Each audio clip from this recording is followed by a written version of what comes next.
Hello everyone and welcome to another episode of Pokemon White. I hope you guys are having a fantastic day today. As always, I myself am doing pretty well. If you didn't catch the last episode, I definitely recommend it. We went through Chargestone Cave, which took an entire episode, and now we are heading up to Route 7 to reach Celestial Tower so we can actually see what's going on. So, let's do it. So this is kind of the part of the game where I will be avoiding a few trainers. Like, I'll try and get as many as I can, like I said, but we're kind of gonna be speeding a little bit ahead. Just because, I don't know, I feel like Black and White is really easy to play quickly if you really try. Which is funny, because I think its speedrun is actually the slowest to my knowledge. Sun and Moon, I bet Sun and Moon is slower, but I know Black and White is pretty slow, and getting the time down is really hard. Like, there's not a lot of new world records ever coming out too much. Or at least ones that will knock out a lot of the speedrun. And so what I'm trying to say is Black and White does feel a little fast to me. But maybe it's just because, I don't know, it's just pulling all the punches and letting you experience it in full, I guess. I don't know. I don't know if I'm making sense, but yeah. So we're gonna head up here, and this is actually, oh, this is the famous house. I believe this is the one where, is this the one with the trade? Yeah, there it is. The boulder for the Emolga.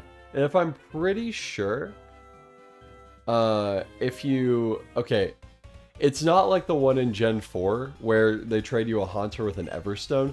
That one actually is cool. You are giving a boulder for an Emolga, which turns into a Gigalith through trading. But if you play Black and White 2, this is something I really like. If you give that trainer an Emolga, they will actually give you back a Gigalith. Yeah. So real quick, this is one of the first triple battles we've done. I think it may be the first. I swear there's one. There's one by Route 5 normally, I think. That may be in Black and White 2. I could be thinking of that.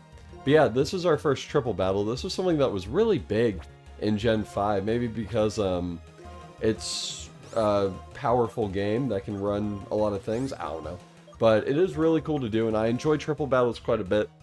I'm definitely one of those people who is sad that it's gone, but I don't miss it too much because I definitely feel like you could get your fix from either doing single battles or double battles, so I don't know. That could just be me. Super Fang, that sucks. Okay. Or whatever that was. It may have been Hyper Fang, I don't know. Good thing we're getting that swoop out of the way, because Nasty Plot is nothing to joke with. That's a really scary move. Alright, so let's keep going. Side beam up here, and we'll double team the Lipard because that Watchog probably will die from a side beam. Either that or be really close, so yeah. But as you can see, triple battles are kind of, I guess, repetitive in some ways. I don't know, I enjoy them, like I said, but I wouldn't miss them if they were gone. So, it's just kind of odd, I guess, to say, because it's just, you can't hit everyone with certain moves. Of course, there are some that will hit all three Pokemon, even if you're on the sides, which is cool. But also, it's just, I don't know. You put your OP Pokemon in the middle, supporting Pokemon left and right. That's kind of how you play triple battles, I assume. But they're not that fun, so I don't really enjoy them. To a high degree. But luckily, they're not in this game a lot, so that's good. We're going to keep the EXP share on Crush for a little bit, even though he is getting to be a pretty high level. Just because we want to get him up if we can, so that'll be cool. But yeah, this part of the game is actually really cool because we get to go to another one of the ghost towers, which is cool. Really, really cool. I feel like most generations have them. Of course, some of them don't theme them around like ghosts specifically, but I'd say most of them do have a little bit of a abandoned tower type place. Oh, mirror move, that's not interesting. Okay.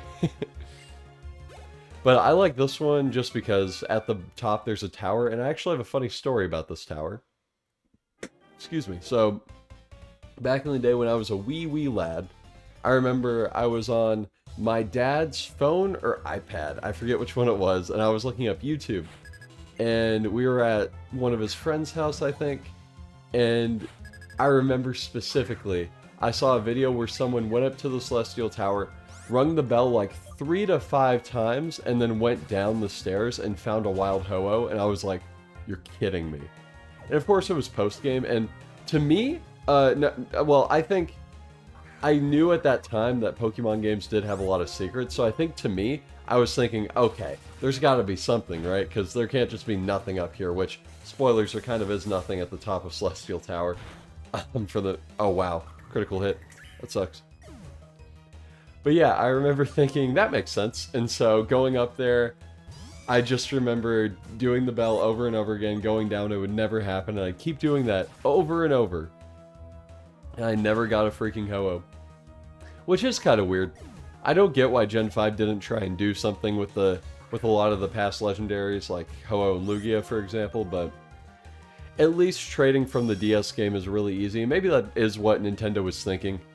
Because if you go back to the beginning of the generations with Gen 1 and 2, they were both on the Game Boy. Of course, one was the Game Boy Color, but Nintendo kind of considered them the same console. And so you can trade back and forth Pokemon, which is really cool. I don't know if a lot of people know that.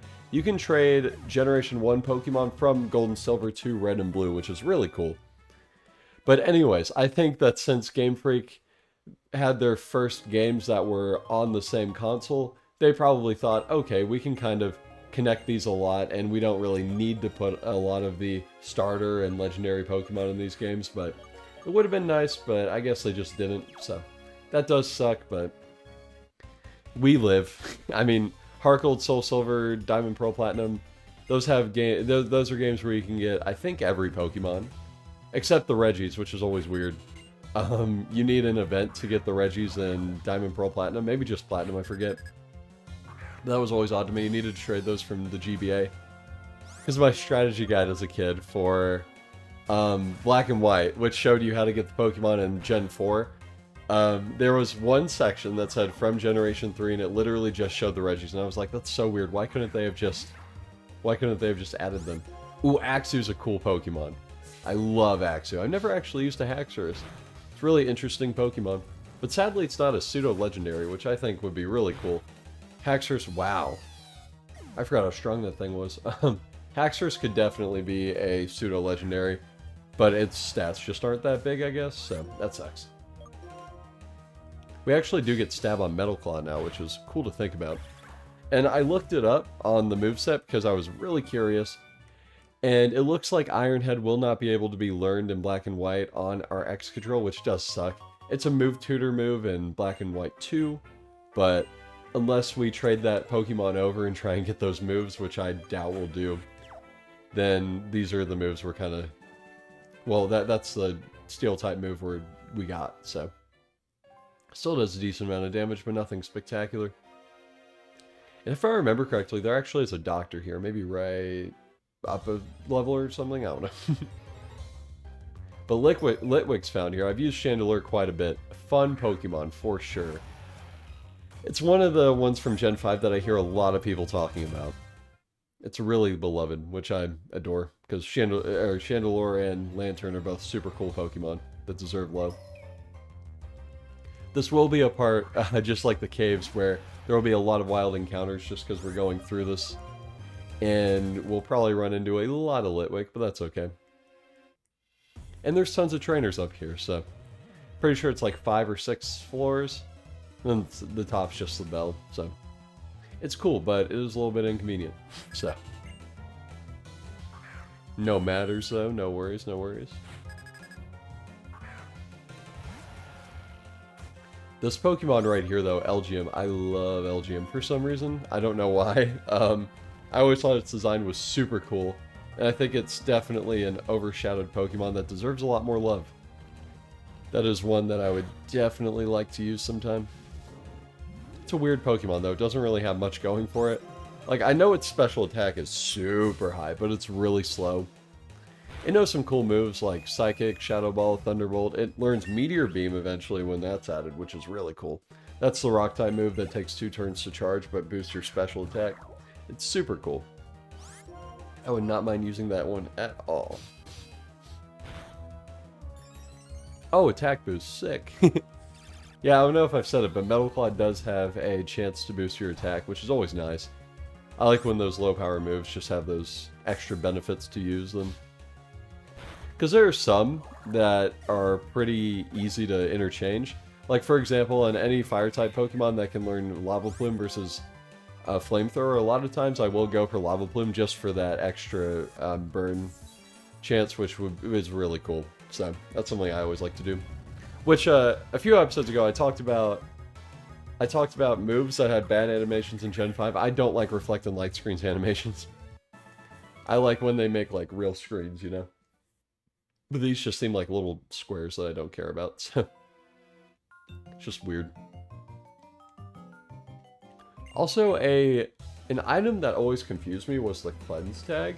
I wonder if it's kind of like a Repel where you need to be a higher level than the wild Pokemon, but it always seemed like I still got a lot of wild Pokemon even when I had it on. Maybe it just like reduces the chance, but I thought it just got rid of it. I don't know. Would be a pretty OP playthrough item if it got rid of all wild Pokemon. That would be cool. Oh, Jump Kick is scary. That's a high power move. It is coming from a Deerling though, so it's not super strong, but it is annoying nevertheless. And Gothita, okay, let's take her out. Oh, I forgot we had the amulet coin. That's really nice to have. Yeah, it's just a whatever type of item. You just throw on someone, then you get more money. That would be great. So you're just like, hey, I'll take it.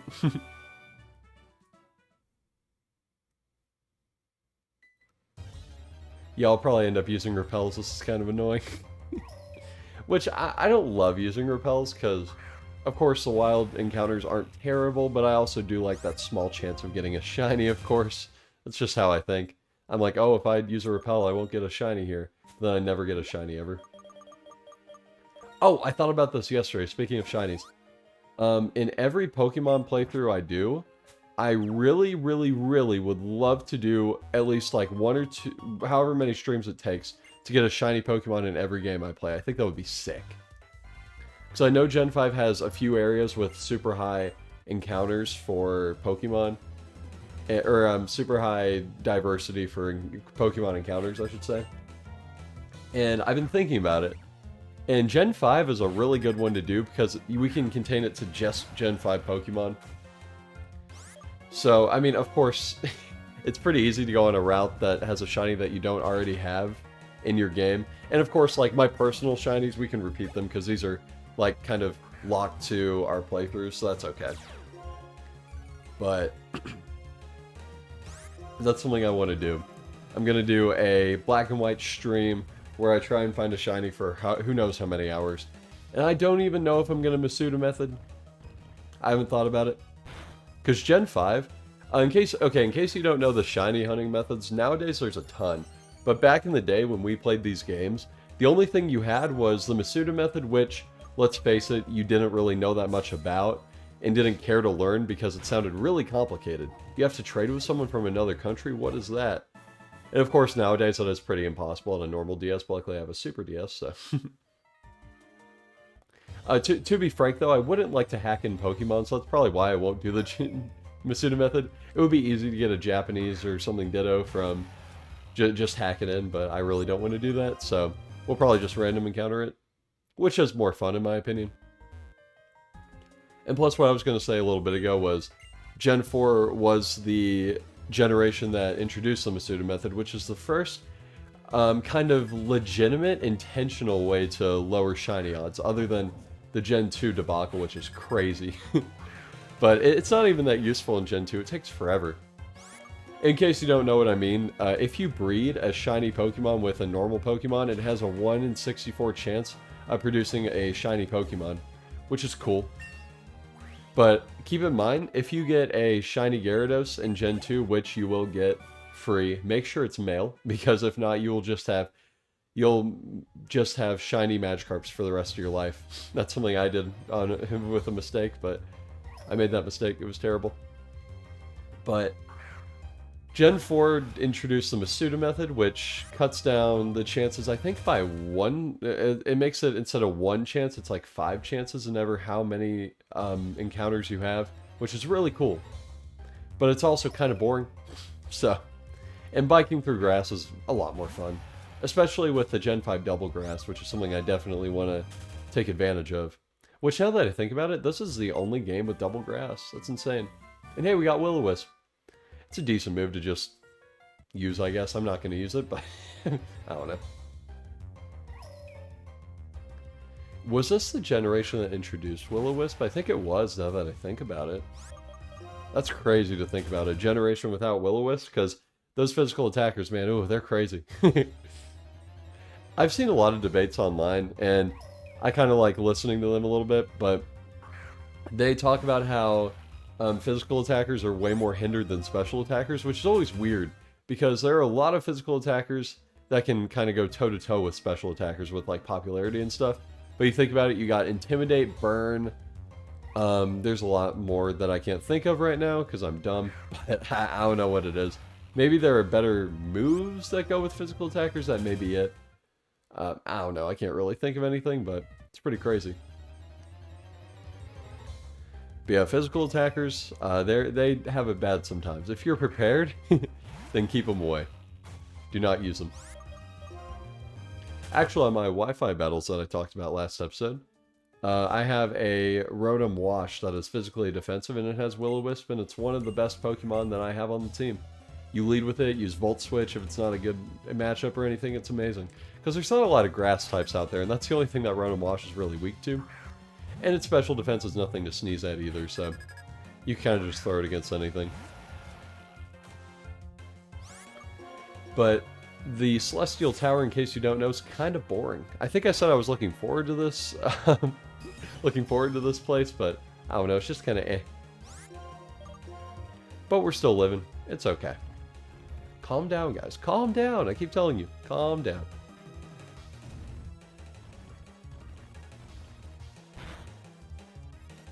Man, our returns are doing a lot of damage now.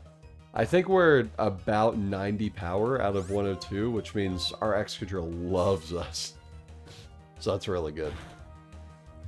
Honestly, some of the move pools that I've seen on my Pokemon are pretty atrocious. So I see for Zuck and Juno, I probably will be keeping return on them, which is crazy to think about. Such a weird move. Oh, there's the nurse. Let's go. That's definitely someone we want to run to currently, because we are low on health. Another one of those areas where your Pokemon just faint, I guess. I don't know what they're doing, but it's kind of crazy.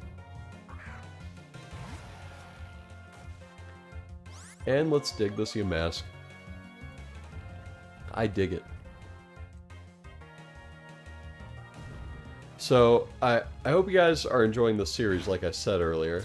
But I'm really looking forward to... this sounds bad. I swear it's not as bad as it sounds, but I'm looking forward to finishing this one out strong. Because I haven't done a full Let's Play on the channel. That's insane. This channel's been strong for like 4 years now, and I haven't gotten a single full Let's Play down. It just goes to show how tedious Let's Playing a game really is. And this is one of my favorite games, so... when I picked to do this one, which I've talked about my motivations to do that in the past in this series, but the big thing was I want a game I can play that I can finish. Which I do like playing games that I've already played rather than going in blind. I think I definitely prefer that, whether it be on YouTube or not. Just because, I mean, blind games are nice, but I get stuck in games a lot, and it's pretty embarrassing. Like, a game I got stuck in a little bit recently that's super embarrassing, and I don't want to tell you guys about, was Lego Batman. There were a few parts I got stuck, and I had to look it up. Like, specifically the Poison Ivy level, where you play as Poison Ivy. There's this one part that I was so confused about. Like, you had to pump these things up, and it just wasn't pumping, and I was like, what's happening? But you had to do something stupid. I forget what it was. But that was stupid. It made me not play the game for like a few weeks. I was so fed up. It's like, come on, get that out of here. But let's go ahead and heal up, and we can battle those other... Oh, wait, I forgot we have to fight her. But once we do that, we can fight those other people, and we can be on our merry way. And another Gothita. Boring.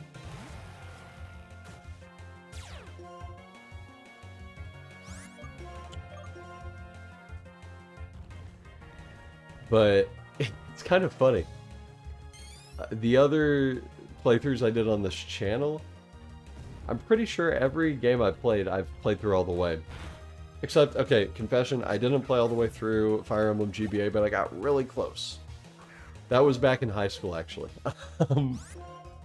I was into... So I've been into emulation for a while. Okay, we can have the emulation talk. That'll be fun. I first got into emulation in 2014 when my friend... oh, what's that guy's name? Joey. Joey, if you're watching this, you're the best. He's commented on my videos before. We were friends way back in the day. Even before me and Jay, which is crazy to think about. And I think we were friends for like a year or two. But he wanted to do a Soul Link of Pokemon Platinum, I think it was. And we did that for a little bit, obviously, but I was like, holy crap, I can download games illegally and play them? That's insane. And I was, what, like 12? So I think that may be a decent age for people to find out about playing games for free on your computer. But it was a fun time. I remember being extremely dumbfounded. Because I was like, why do I have all these games here when I can play them online for free? But of course now I obviously understand the pros of having them on cartridges and discs and stuff, so... But anyways, at the time I did start emulating. It was really cool. I played through... That was before, wow, Hyper Potion. Excuse me. That was before Generation 1 or 2 ever came out on the Virtual Console. So at the time, the only way I could play those games, which... Oh, it's upstairs. I was gonna pull out my, my cartridge collection of Gen 1 and 2.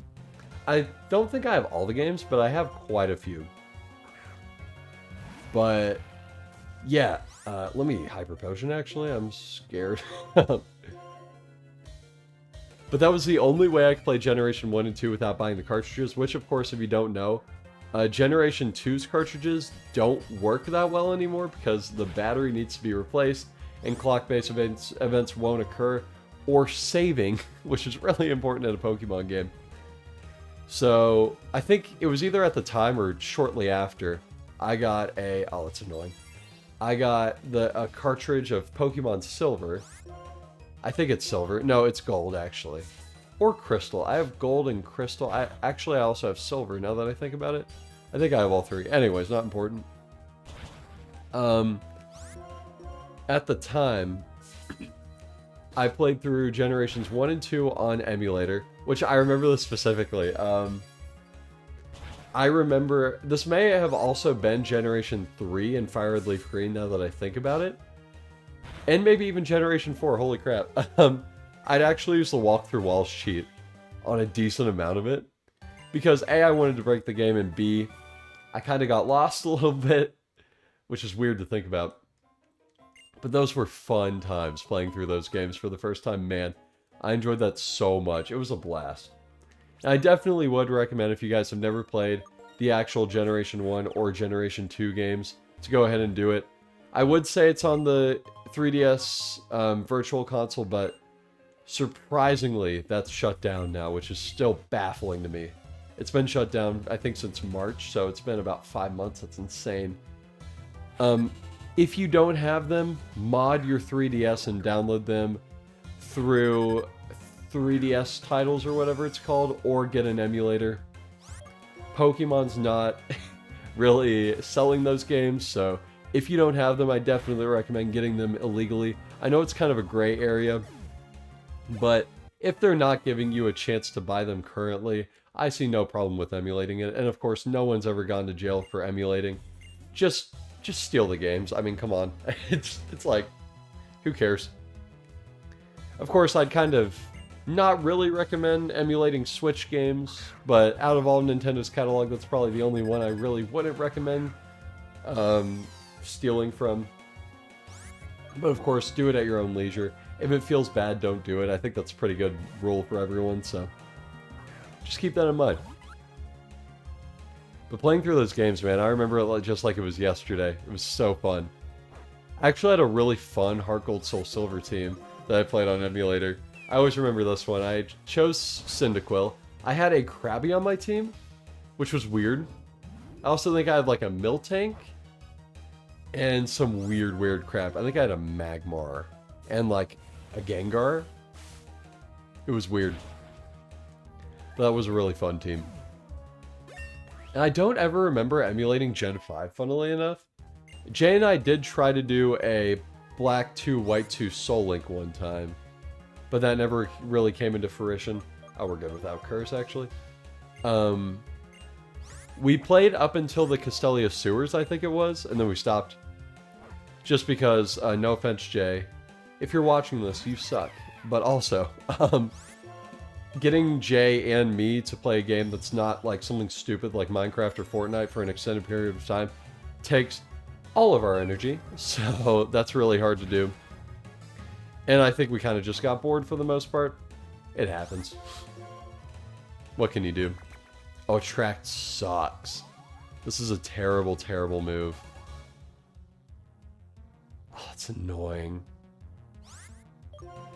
We don't really have much else for it. Maybe Zuck, actually. Zuck can put in the work. But yeah, emulation's fun. Whether it be to play a game for the first time that's not widely available, or to mod a game, it's a lot of fun. Which, by the way, okay, maybe a hot take. Here's kind of what I think about Switch Online and, like, emulating games that are on there. I personally think, this is weird. I think it's okay to emulate games that you can get on Switch Online, but I don't like emulating games I have on the Wii U and 3DS. Maybe because Virtual Console seems a little more legit than a subscription service type of deal. But that could just be me. I mean, I really don't care about emulating stuff that you have on Virtual Console, 3DS, and Wii U. But it just feels a little bit better to do it for the Switch Online games. And plus, in my opinion, okay, of course, it's more convenient to do it on the Switch, but you can kind of make it feel more authentic on a computer if you really want to. But I see no problem with playing those games on Switch. I'm not saying that if you if you play the emulated versions on Switch or Wii U or anything like that, you're not playing the game, because I think that argument's stupid. I mean, would I rather play a retro game with a controller than a keyboard? 1000%. But if you play a game with a keyboard, don't feel like you did it wrong. I think that's a pretty easy take to have. It's just, I don't know, convenience, whatever is most convenient to you. They make a lot of cool controllers that you can play on your computer. I remember back in the day I had some USB, SNES, GameCube, and N64 controllers that I always used, which was really cool. But yeah. Also, shout out to me getting my friend in trouble, because I showed him a website to get GameCube ROMs that wasn't my go-to website now, which I'm not going to say, because I don't want to encourage pirating that much. But I remember he told me at school one day, his name's Aiden, by the way, shout out to Aiden. He told me, my dad woke me up and said that we needed to get a VPN because the internet provider called his house and his dad and said, hey, you're downloading illegal stuff. We don't like that. And so, it's pretty funny. I also think that happened to me once. I kind of remember my parents telling me about that, like, hey, stop breaking the law. And I was like, okay, whatever. Yeah, that was a fun time.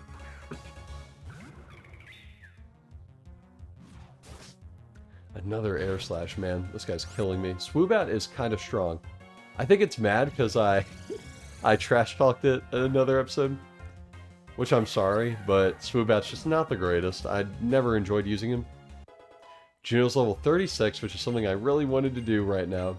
Coil's a good move. We have growth still. Yeah, let's get rid of growth for Coil. That one's fun. Instead of doing attack and special attack, it does attack, defense, and accuracy, which I think is better personally. And then there's just the Gothorita. Yeah, I used to like the Gothorita line a lot more than I do currently. I don't know, I think I have a special place in my heart for a lot of the black exclusives. Just because I always thought it was cool, like, hey, I can get these Pokemon and you can't. Which a lot of the white exclusives eluded me a little bit, like Solosis, Throw, stuff like that. Petalil, for example. But yeah, I used to like them a lot more.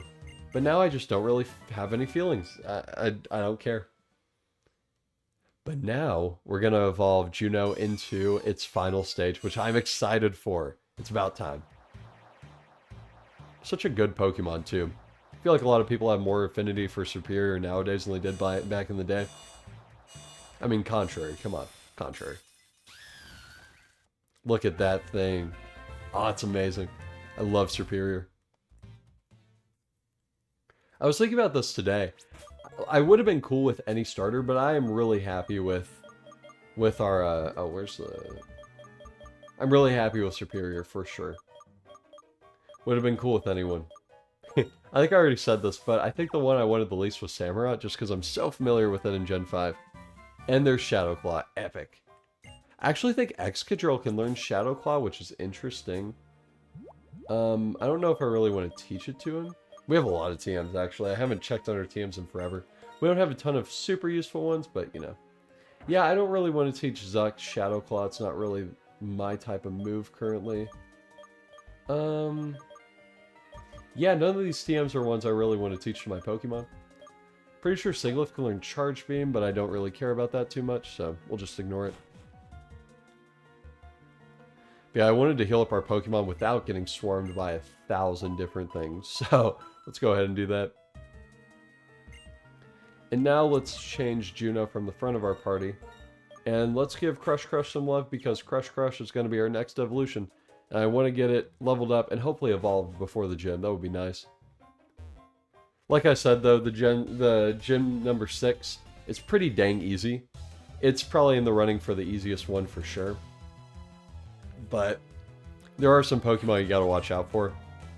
Like, I know Swanna always throws me off a little bit because of the water type. But of course, you have an electric type, it just kind of goes down immediately, so keep that in mind. Thunderfang. Wow. Okay. I did not know a trainer Stoutland would know Thunderfang. That's insane. Yeah, we're doing no damage. That's embarrassing. In case you don't know, Stoutland has Thunderfang learned as a relearn move, which is kind of weird. They don't really do this anymore, I don't think. And of course, nowadays, you don't need a heart skill to relearn moves, which is outstanding. I think that's a stupid thing they had. But back in the day, how it worked was, basically, Stoutland never learned the Fang moves.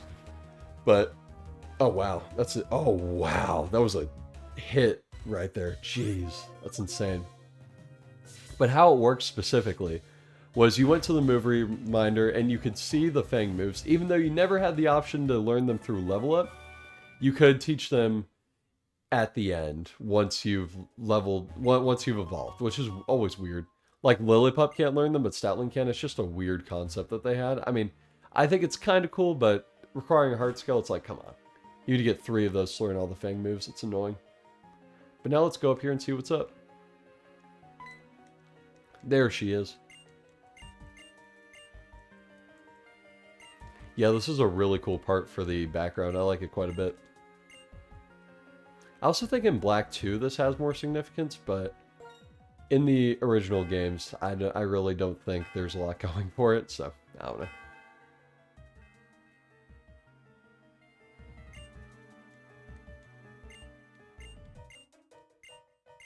And cool. So now she's inviting us back to the gym, which is super dope. And something I want to do real quick. Let's go back to our TMs, actually, funnily enough. I want to teach Fly to Sigilyph. Not because I really want to, but because currently Sigilyph doesn't really need a lot of move slots. And I don't want to fly a lot, like I said. But now's the time I definitely want to, because this is just a really superfluous part that I don't really care about. But actually, we'll save the flying for the next episode. I'm sorry. I wasn't going to do it, but I thought this was a cool place to end off, because look at the background. It's insane. But yeah, thank you all so much for watching this episode of Pokemon White, and I hope you guys will stick around for the next one, where we will be facing Gym Leader number 6 of Unova, Skyla, and hopefully we can murder her and get the 6th gym badge. I will see you all next time. Peace out, guys.